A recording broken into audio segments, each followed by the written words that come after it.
생텍쥐페리의 그 어린 왕자라는 책에 보면 이제 주인공이 어렸을 때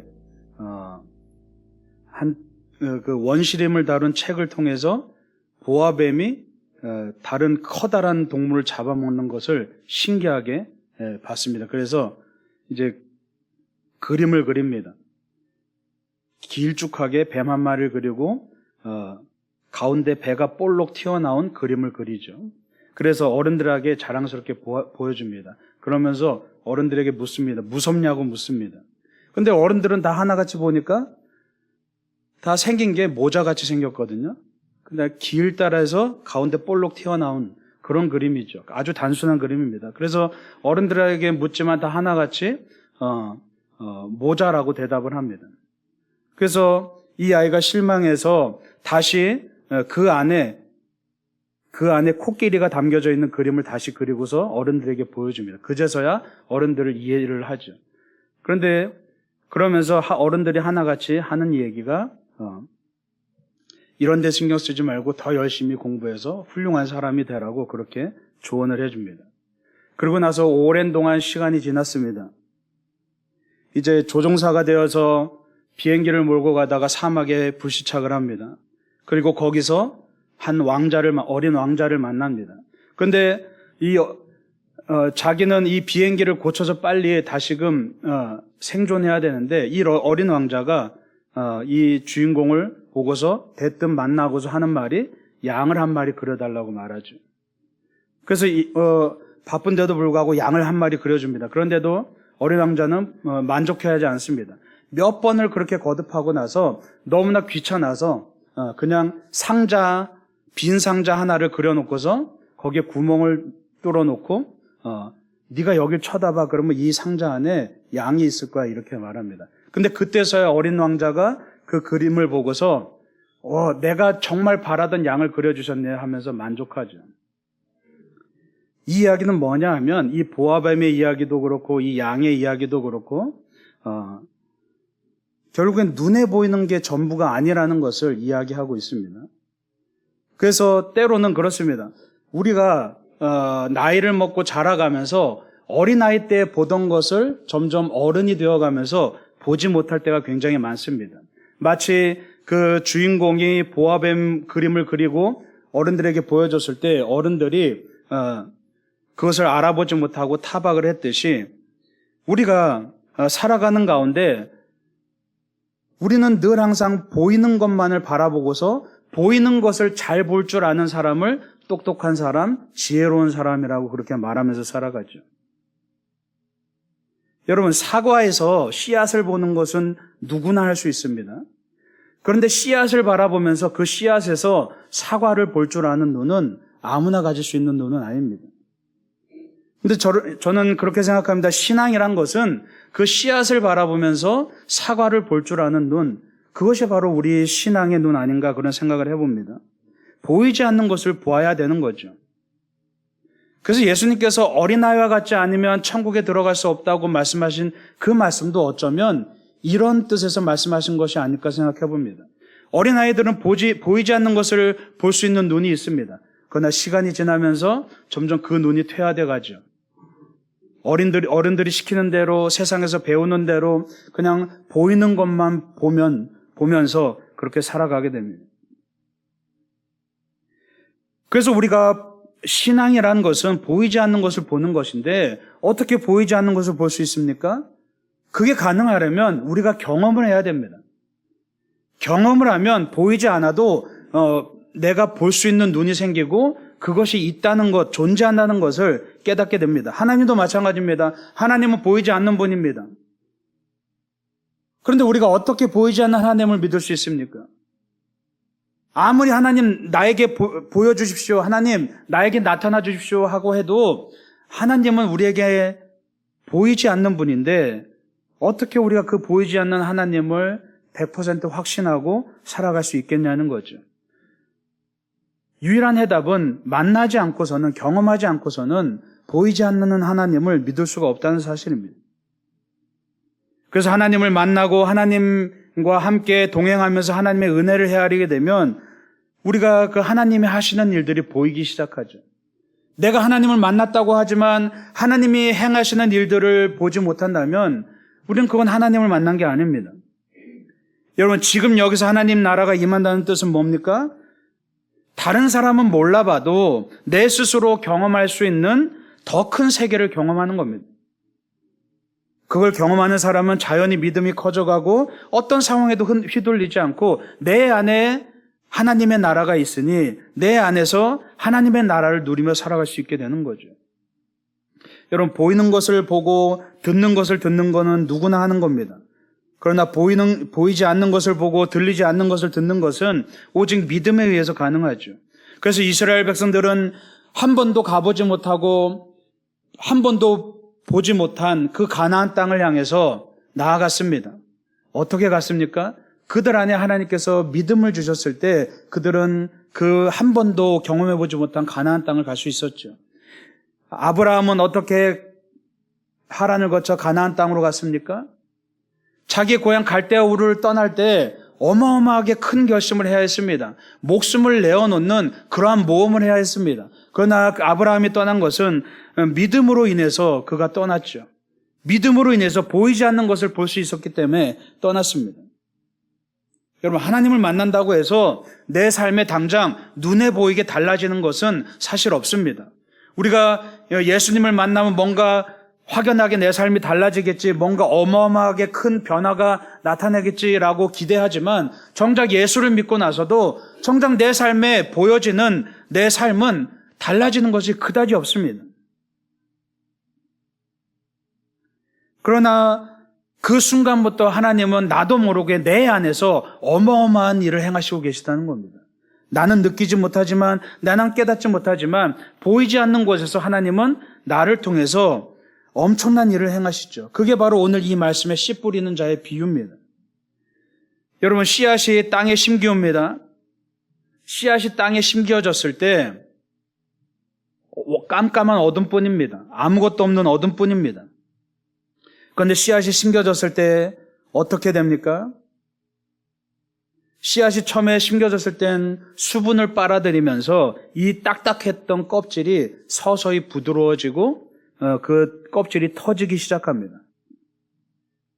근데 그 씨앗이 부드러워지고 그 씨앗이 터지지 않으면 발화할 수가 없죠. 마찬가지입니다. 우리도 마찬가지입니다. 우리도 예수를 믿어가면서 우리 안에서 내 안에 그동안 예수를 믿기 전에 내가 만들어왔던 수많은 껍질들과 수많은 나를 방어하고 나를 보호해왔던 그 두터운 껍질들과 방어막들을 깨트려야만 내가 주님 안에서 변화될 수가 있는데 우리가 그렇지 못하면, 그것을 깨트리지 못하면 우리가 주님 안에서 변화되지 못하고 주님을 만날 수도 없다는 사실이죠. 여러분, 어둠은 나쁜 시간만이 아닙니다. 그 어둠의 시간을 통해서 우리는 깨어지게 됩니다. 나를 믿어왔던, 내 자신을 믿어왔던 그 나라는 우상을 깨트리고 우리가 그 껍질을 벗어던지고 주님 앞에 연약한 모습으로, 깨어진 모습으로 엎드리게 될 때 비로소 주님은 우리를 택하시고 우리를 만나주시는 거죠. 여러분, 씨앗이 부드러워지고 깨어졌다면 그 다음에 뭘 해야 됩니까? 그 다음에 이제 자기 그 씨앗 안에 있는 효소를 활성화하면서 그 씨앗이 에너지를 막 그 안에서 만들기 시작한다고 합니다. 겉으로 보여지는 것은 달라지는 것 없지만 그 안에서는 엄청난 일들이 일어나고 있습니다. 에너지를 품고 그것이 싹 틔우기 전까지 보이지 않는 놀라운 변화를 하죠. 여러분, 성숙은 변화를 말합니다. 감추어진 변화입니다. 보이지 않는 변화입니다. 우리가 양적인 변화는 눈에 띄죠. 그러나 질적인 변화는 눈에 보이지 않습니다. 우리가 신앙생활하면서 처음 예수를 만나고 내 자신이, 내 자아가, 내 옛 모습이 깨어졌을 때 그런다고 해서, 예수를 영접한다고 해서 당장 눈에 보이는 놀라운 변화가 일어나는 건 아니지만 그 안에서 주님은 놀라운 일들을 보이지 않게 행하시고 계시다는 겁니다. 여러분, 우리가 때로는 실족할 때 있고 때로는 넘어지고 때로는 실망할 때 있죠. 하나님 믿으면서도 정작 내 삶에 변화가 나타나지 않고 내 상황은 그대로이고 내 앞에 수많은 어려운 일들만 가득할 때 우리는 그냥 실망해 버립니다. 왜요? 당장 눈앞에 변화가 없기 때문에. 그러나 여러분 분명히 기억하십시오. 여러분이 예수를 믿고 있다고 분명하게 인정하고 있다면, 여러분이 예수를 믿고 있다고 확신하고 있다면 지금 이 순간에도 하나님은 여러분 삶을 통해서 역사하고 있다는 사실을 여러분 믿으시기 바랍니다. 우리가 단지 보지 못할 뿐이라는 얘기죠. 그렇게 씨앗이 소화되고 분해되기 시작하면 이제 그 씨앗에서 서서히 뿌리가 생겨나기 시작합니다. 여러분 아직도 바깥으로 올라올 준비는 되어지지 않습니다. 가장 먼저 어디로 뿌리를 뻗습니까? 밑으로 뿌리를 뻗습니다. 눈에 보이지 않습니다. 아래로 뻗어나가서 그 씨앗이 지지대의 역할을 하고 양분을 빨아들일 준비를 합니다. 그 얘기는 뭡니까? 당장 눈에 보이는 변화를 기대하기 이전에 내가 먼저 주님을 영접했다면, 주님을 만났다면 이제는 주님과 함께 친해지고 친밀해지고 주님께 뿌리 내려서 어떤 바람이 불고 어떤 문제가 생겨도 흔들리지 않을 그런 주님과의 친밀한 관계를 만들어 가야 된다는 얘기입니다. 이제 뿌리를 내리고 나서야 비로소 이제 줄기가 위로 올라가게 됩니다. 여러분 생각해 보십시오. 그 씨앗이 땅에 심겨졌을 때 그 땅이 서서히 다져집니다. 딱딱합니다. 씨앗이 먼저 그 껍질을 벗고 나오기까지 수많은 고통이 따를 겁니다. 그리고 위로 줄기가 솟아나려면 그 연약한 작은 줄기가, 부드러운 줄기가 땅을 뚫고 올라가기 위해서는 엄청나게 큰 싸움이 벌어집니다. 마치 물이 바위를 뚫듯이 그 딱딱한 땅을 뚫고 나오는 그런 과정들이 이어지죠. 여러분 우리가 주님과의 관계가 가까워지면 비로소 우리 앞에 놓여진 수많은 그 딱딱한 장애물들이 더 이상은 문제가 되지 않습니다. 그 수많은 장애물들을 뚫고 나올 수 있는 그러한 힘이 우리 안에서 주어지죠. 마치 다윗이 하나님을 의지하고 나아갔을 때 그가 어마어마한 그 골리앗이라는 장수를 이기고 나아갔던 것처럼 우리가 하나님과의 관계를 회복하면 우리 앞에 놓여진 수많은 문제들이, 수많은 장애물들이 해결되고 그 수많은 싸움 가운데서 승리하게 된다는 얘기입니다. 여러분, 내 앞에 놓여진 문제가 해결돼야 내가 변화되는 게 아닙니다. 우린 그 순서를 완전히 뒤바꿔야 됩니다. 내가 먼저 변화되고 내 안에서 하나님과 친밀한 관계를 맺어야, 그래야 우리 앞에 놓여진 수많은 문제가 해결된다는 사실을 여러분 기억하시기 바랍니다. 그러면 이제 그렇게 되면 이제 그 줄기가 자라나서 떡잎을 열게 되죠. 이파리가 이제 펼쳐지게 됩니다. 그러면 그때부터 이제 광합성 작용을 하면서 아래에서 영양분을 끌어다니는 것과 동시에 위에서 햇빛으로부터 또 영양분을 공급받죠. 변화됩니다. 다시 말해서 우리가 이제는 주님과 친밀한 관계를 통해서 내가 형통의 복을 누리게 되면 주님 안에서 내가 비로소 내 삶에서 하나님의 그 선한 영향력들, 주님의 영적인 영향력들이 내 삶에서 그제서야 나타나게 된다는 사실이죠. 여러분 성경에 보면, 오늘 말씀에 보면 30배, 60배, 100배의 결실을 맺는다고 말합니다. 그런데 그것은 한순간에 이루어지는 거 아닙니다. 보이지 않는 깨어짐의 과정을 통해서 다져진 다음에 그 다음에 마지막에 이루어지는 과정들이죠. 그래서 우리가 결과에 집착하기 전에 결과보다는 과정을 착실히 만들어 나아갈 때, 우리가 주님 안에서 주님과의 관계를 착실하게 성실하게 만들어 나아갈 때 비로소 주님은 우리를 통해서 귀한 열매를 맺으신다는 사실을 여러분 기억하시기 바랍니다. 그런데 여러분 우리가 오늘 이 말씀 13장 말씀을 읽기 전에 계속해서 어떤 일이 이루어졌는지 보면, 오늘 읽은 말씀 전에도 계속해서 예수님은 바리새인들과 대립을 합니다. 계속해서 싸웁니다. 예수님이 기적을 베풀고 예수님이 놀라운 일들을 행함에도 불구하고, 그래서 많은 무리들이 예수님을 구세주로 인정함에도 불구하고 바리새인들은 똑같은 상황을 보면서도 그들은 다른 반응을 내어놓죠. 예수님이 기적을 베푸는 그 모습을 보면서 바리새인들은 뭘 생각합니까? 어떻게 하면 저 예수를 잡아 죽일까? 어떻게 하면 저 예수를 무너뜨릴까? 그것만 생각합니다. 그래서 예수님이 바리새인들에게 이 독사의 자식들아, 이 독사 새끼들아 라고 그런 끔찍한 욕을 서슴지 않으시죠. 계속해서 바리새인들과 대립하는 모습들이 나옵니다. 그들이 깨닫지 못한다고 말씀합니다. 그래서 오늘 이 13장의 13절 말씀에도 내가 그들에게 비유로 말하는 것은 그들이 보아도 보지 못하며 들어도 듣지 못하며 깨닫지 못함이라 라고 말씀하고 있습니다. 바리새인들은 예수님이 어떤 놀라운 일을 하심에도 불구하고 받아들일 마음이 없었습니다. 왜요? 그 마음이 돌덩이처럼 굳어져 있었기 때문이죠. 그래서 15절에 보면 이 백성들의 마음이 완악하여져서 그 귀는 듣기에 둔하고 눈은 감았으니 이는 눈으로 보고 귀로 듣고 마음으로 깨달아 돌이켜 내게 고침을 받을까 두려워함이라 라고 말씀하고 있습니다. 바리새인들은 자기들이 하나님을 믿는다고 착각했지만 그들은 뭘 믿었던 겁니까? 율법을 믿고 살았다는 겁니다. 율법이 그들의 우상이 되었습니다. 그래서 이 손가락으로 하나님을 가리키는데 이 손가락을 통해서 하나님을 바라봐야 되는데 그들은 이 손가락을 믿으면서 살았다는 얘기죠. 그래서 방금 읽은 말씀에 예수님이 뭐라고 말합니까? 그들이 내게 고침을 받을까 두려워했다. 그래서 내 말을 받아들이지 않는다라고 말하죠. 여러분, 고침을 받는 것은 좋은 겁니다. 회복되는 것은 좋은 거죠.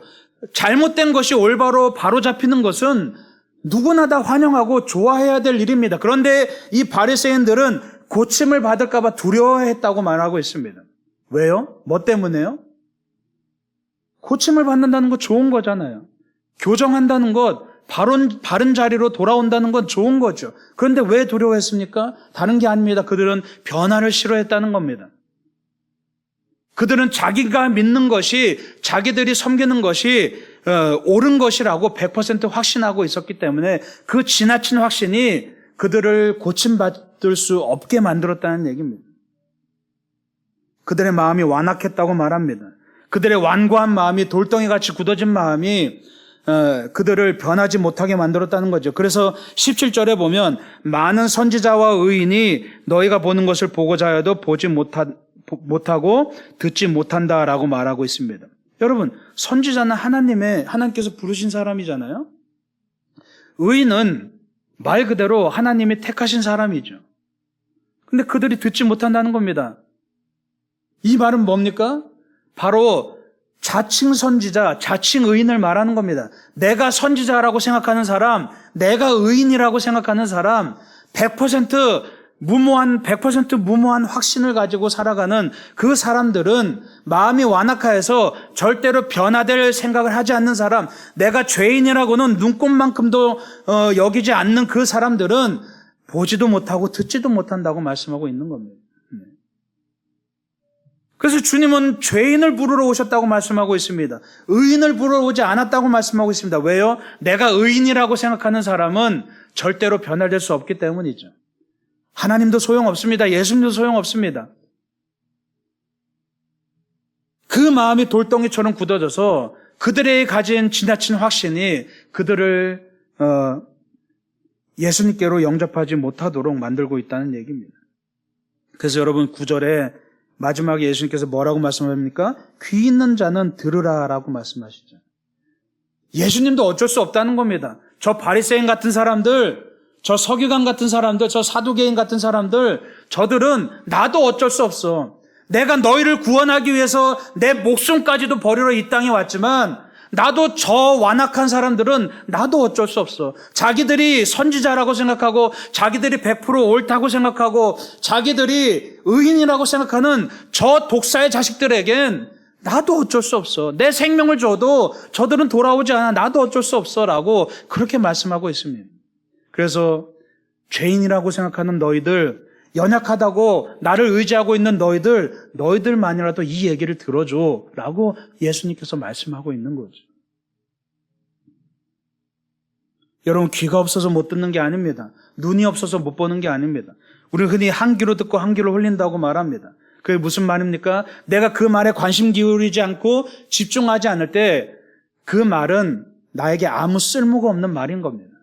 듣고 있지만 듣지 못하는 겁니다. 내가 그것을 소유해야 깨닫게 되는 거죠. 우리 안에서 소화시키는 과정이 필요합니다. 우리가 뭔가를 들었을 때, 뭔가를 봤을 때 그것을 내 것으로 소유해야만 그것이 들리기도 하고 보여지기도 합니다. 여러분, 깨달음이라는 건 뭡니까? 우리가 흔히 머리로는 알겠는데 마음이 안 따라준다고 말합니다. 그게 바로 깨닫지 못한다는 그런 말입니다. 여러분, 예수님께서 이 땅에 오실 때 말씀이 육신이 되었다고 말하고 있습니다. 그 말은 뭡니까? 말씀이 우리에게 깨달음으로 왔다는 사실입니다. 우리 삶으로 체득된 겁니다. 말씀이 내 마음을 흔들어야만 말씀대로 살게 되는 거죠. 그래서 여러분, 중요한 것은 우리가 때로는 그런 생각하죠. 성경 매일마다 읽어도 뭔 소리인지도 모르겠고 내 삶이 오늘 말씀 묵상을 해도 달라지는 것도 없고 열심히 예배 참석해서 설교를 들어도 정작 이 문 밖을 나가면 다 까먹어 버립니다. 예, 맞습니다. 근데 여러분, 그거 잘못된 거 아닙니다. 그거 당연한 겁니다. 설교를 준비하는 저조차도 일주일 동안 설교를 준비하고 고민하는 저조차도 설교하고 나면 또 잊어먹습니다. 그게 우리의 모습입니다. 근데 그러면 여러분, 그러면 이게 아무 소용이 없는 겁니까? 여기서 드려지는 예배가 아무 소용이 없는 겁니까? 말씀을 읽어도 금방 잊어버린다면, 말씀을 묵상해도 내 삶으로 내가 잊고 산다면 그러면 아무 소용이 없는 겁니까? 그게 아니라는 얘기입니다. 우리가 10년을 예배드리고 20년을 예배드려도 정작 내 삶에 달라지는 거 없다고 여기지만 그럼에도 불구하고 보이지 않는 곳에서 주님은 우리를 서서히 변화시키는 분이라는 것을 여러분 기억하시기 바랍니다. 예. 여러분, 금방 변화되는 것 없습니다. 금방 내가 달라지지 않습니다. 예수 믿는다고 금방 놀라운 일이 일어나는 거 아닙니다. 그러나 주님은 이 순간에도 마치 씨앗이 땅에 숨겨졌을 때 보이지 않는 곳에서 놀라운 변화가 일어나듯이 하나님은 우리의 날마다의 신앙생활 가운데서 하나님은 우리를 변화시키고 있다는 사실입니다. 여러분, 우리가 우리 스스로 변화되는 거 아닙니다. 하나님이 우리를 변화시키는 겁니다. 그래서 중요한 것은 여러분, 날마다 매일마다의 신앙의 습관이 중요한 겁니다. 왜 여기서 우리가 새벽마다 기도회를 합니까? 왜 우리가 날마다 말씀 묵상을 합니까? 별거 아닌 것 같아 보이지만 제가 말씀 카드 매일 만들어서 단톡방에 올려서 여러분들이 그냥 30초건 1분이고 그냥 쑥 읽고 지나가고 잊어버려도 상관없습니다. 상관없습니다. 그러나 그러한 여러분의 매일마다의 신앙의 습관이 쌓여서 여러분을 변화시킨다는 사실을 여러분 기억하시기 바랍니다. 예. 여러분, 지식이란 것은 밖에서 안으로 들어옵니다. 그러나 그 지식이 내 안에서 체득이 되고 깨달음이 되면 이젠 안에서 밖으로 넘쳐 나옵니다. 그러면 내 삶에 영향력을 미치게 되는 겁니다. 그 오랜 시간 동안 우리는 뭘 하면 되는 겁니까? 그냥 진드간이 기다리는 겁니다. 내 안에서 내 마음이 변화되고 내 심령이 변화되고 내 생각이 변화되고 내 가치관과 세계관이 변화되도록 우리는 진드간이 기다리는 겁니다. 그리고 날마다 꾸준하게 내가 하나님 안에서 해야 될 일들을 하면 되는 것이죠. 여러분, 예수님의 말씀, 하나님께서 이 땅에 오셔서 말씀을 전해주셨음에도 불구하고 많은 이들이 듣지 않았습니다. 듣지 않은 것이 아니라 듣지 못한 것이죠. 우리가 마음을 열지 않으면 예수님도 어쩔 수 없다는 뜻입니다. 여러분, 하나님은 전지전능하십니다. 그런데 하나님께서 유일하게 하실 수 없는 것이 있습니다. 그게 뭐냐면 우리의 마음을 조종하는 겁니다. 왜? 우리에게 자유의지를 주셨기 때문에. 내가 끝까지 내 삶의 주인을 나로 결정하고 있으면 주님도 우리에게 어떻게 하실 수가 없는 겁니다. 내가 마음을 열고 주님을 받아들이지 않으면 주님께서도 나를 통해서 어떠한 일도 하실 수 없다는 얘기죠. 그러나 내가 내 스스로 주님을 향해서 마음을 열고 내가 죄인인 것을 인정하면 나는 자칭 선지자요, 자칭 의인으로 스스로 만족하면서 살다가 가라지가 되어버리는 그런 잘못을 범하지 않고 정말 내가 죄인으로서 주님 앞에 엎드리면 주님이 나를 선택해 주신다는 것을 여러분 기억하시기 바랍니다. 그래서 우리가 신앙생활하면서 늘 항상 우리가 가장 먼저 버려야 될 건 뭡니까? 나는 의롭다, 나는 옳다, 내가 맞다라는 그 지나친 확신들을 깨트려 버릴 때 그때 비로소 하나님께서 역사하시기 시작하는 겁니다. 여러분 오늘 이 13장 30절에 보면 이제 가라지의 비유가 나오면서 뭐라고 말씀하냐 하면 둘 다 추수 때까지 함께 자라게 두라. 추수 때에 내가 추수꾼들에게 말하기를 가라지는 먼저 거두어 불사르게 단으로 묶고 곡식은 모아 내 곡간에 넣으라 하리라 라고 말씀하고 있습니다. 가라지를 바로 그 순간순간마다 뽑지 말라는 얘기입니다. 그냥 두라는 얘기입니다. 이 얘기는 뭡니까? 내가 열매를 맺었는지 내가 신앙생활하면서 열매가 없는지 있는지가 잘 드러나지 않는다는 얘기입니다. 여러분 우리가 이전에 살펴봤죠? 열매라는 게 뭡니까? 열매가 있어야 천국에 들어가는데 열매라는 게 뭡니까? 아버지의 뜻대로 행하는 것이 열매라고 말하고 있습니다. 그래서 눈에 드러나지 않는다는 겁니다. 내가 신앙생활을 해도 우리는 자꾸 겉으로 드러나는 것, 헌금을 얼마나 하고, 봉사를 얼마나 하고, 선교를 얼마나 하고, 이러한 것들을 통해 사람의 신앙을 우리가 보이는 것으로 자꾸 가늠하고, 판단하지만, 하나님이 보실 때는 그게 아니란 얘기입니다. 하나님이 보실 때는 우리가 보지 못하는 우리 안에 열매들이 있다는 겁니다. 어떤 사람은 가라지와 같고, 어떤 사람은 열매를 맺은 알곡과 같다는 겁니다. 그런데 우리 눈에 드러나지 않는 겁니다. 그런데 그게 언제 드러납니까? 주님의 심판대 앞에 섰을 때 그게 드러난다는 사실이죠. 지금은 알 수 없습니다. 드러나지 않습니다. 여러분 어린아이와 같은 자가 천국에 들어간다고 말씀하고 있습니다. 근데 우리가 생각하기에는 그게 아니거든요. 우리가 생각하기에는 좀 신앙적으로 뭔가 연륜도 있고 뭔가 신앙적으로 열심히 공로도 세우고 신앙적으로 뭔가 대단한 일들도 하고 영향력을 끼치는 사람, 그런 사람이 천국으로 들어갈 것 같거든요. 저기 뒤에 아이들이 있습니다. 아이들이 지금 이 설교 말씀을 듣습니까? 못 듣죠. 주님도 그걸 뻔히 아십니다. 그런데 그런 아이들이 천국에 들어간다고 말씀하십니다. 우리는 이해가 안 됩니다. 하나님의 판단 기준과 우리의 판단 기준은 완전히 다르다는 얘기입니다. 흔히 우리는 드러난 것을 열매라고 착각하죠. 그런데 여러분 이 13장을 전체적으로 쭉 읽어보면 말씀이 너무 길어서 앞부분만 읽었지만 전체적으로 읽어보면 천국에 대해서 비유하시면서 계속해서 어떤 말씀을 하시냐 하면 여러분 31절에는 겨자씨의 비유가 나옵니다. 그리고 33절에는 누룩의 비유가 나옵니다. 그리고 44절에는 감추인 보화의 비유가 나옵니다. 이게 다 하나같이 공통점이 뭐냐 하면 드러나지 않는다는 겁니다. 보이지 않고 감추어졌다는 얘기입니다. 천국은 감추어졌다는 겁니다. 겨자씨요? 여러분 어떻게 겨자씨를 보고 이 씨앗 하나를 보고 어떻게 보면 그냥 먼지 같은 거, 어떻게 보면 이 모래알갱이 같은 거, 이걸 보고서 어떻게 우리가 나무를 상상하겠습니까? 드러나지 않는다는 겁니다. 누룩은 뭡니까? 밀가루에 누룩을 넣었을 때 당장은 드러나지 않습니다. 그러나 그 누룩이 그 밀가루의 모든 성질들을 완전히 변화시켰을 때 그것이 부풀어 오르죠. 감춰진 보화는 뭡니까? 감추어졌다는 겁니다. 그래서 땅 주인조차도 그 보화를 발견하지 못했다는 겁니다. 그런데 어떤 사람이 가다가 그 보화를 발견했습니다. 관심이 있었기에 그 보화를 발견했습니다. 그래서 그 땅을 삽니다. 하나같이 천국은 드러나지 않습니다. 숨겨져 있습니다. 천국은 그래서 발견하는 겁니다. 숨겨지고 드러나지 않은 것들을 발견하는 사람이 천국을 소유한 사람이라는 것을 여러분 기억하시기 바랍니다. 깨달아야 되는 겁니다. 여러분 7장 21절에 우리가 잘 알듯이 열매는 아버지의 뜻대로 행하는 것이라고 말씀하죠. 그래서 드러나지 않는 겁니다. 자꾸만 내 신앙을 보여주려고 하지 말고 스스로 하나님을 볼 줄 알아야 됩니다.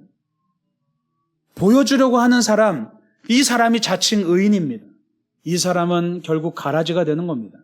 보여주려고 하지 말고 내가 봐야 되는 겁니다. 하나님을 봐야 되는 겁니다.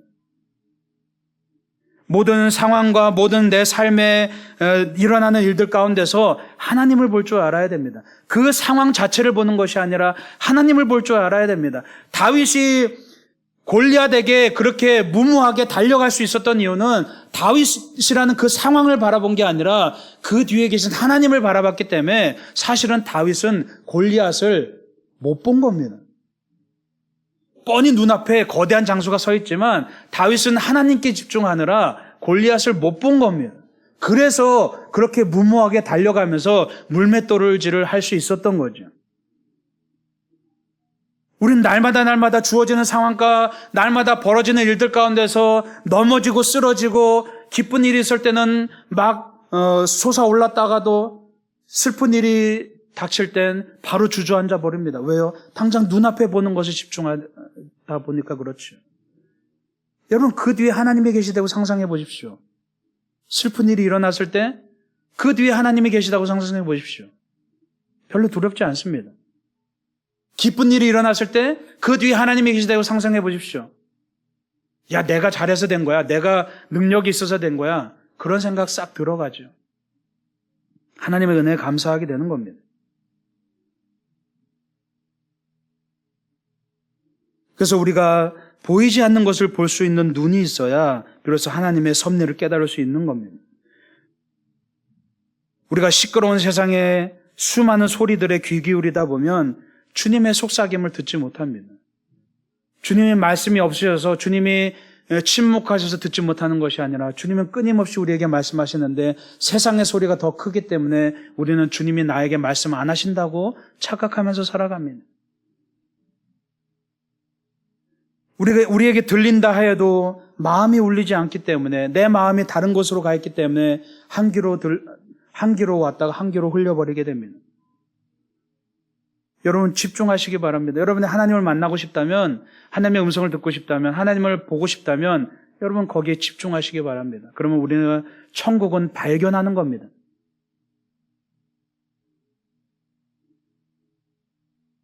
주님의 말씀이 내 마음을 울리고 말씀으로 살아가면 우리는 결국 옥토에 심긴 씨앗과 같이 그것이 열매로 나타나게 됩니다. 그래서 여러분 48절에 보면 그때의 의인들은 자기 아버지의 나라에서 해와 같이 빛나리라. 귀 있는 자는 들으라 라고 말씀하고 있습니다.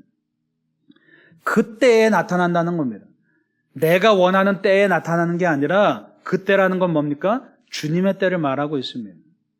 주님께서 이쯤 되면 됐다라고 정하시는 그때에 진짜 의인들, 자칭 의인이 아니라 진짜 의인들에게는 하나님의 나라에서 해와 같이 빛나겠다고 말씀하고 있죠. 우리는 그때를 기다리는 사람입니다. 내 때를 기다리는 사람이 아니라 우리는 그때를 기다리는 사람이라는 것을 여러분 기억하시기 바랍니다. 천국은 감추어져 있습니다.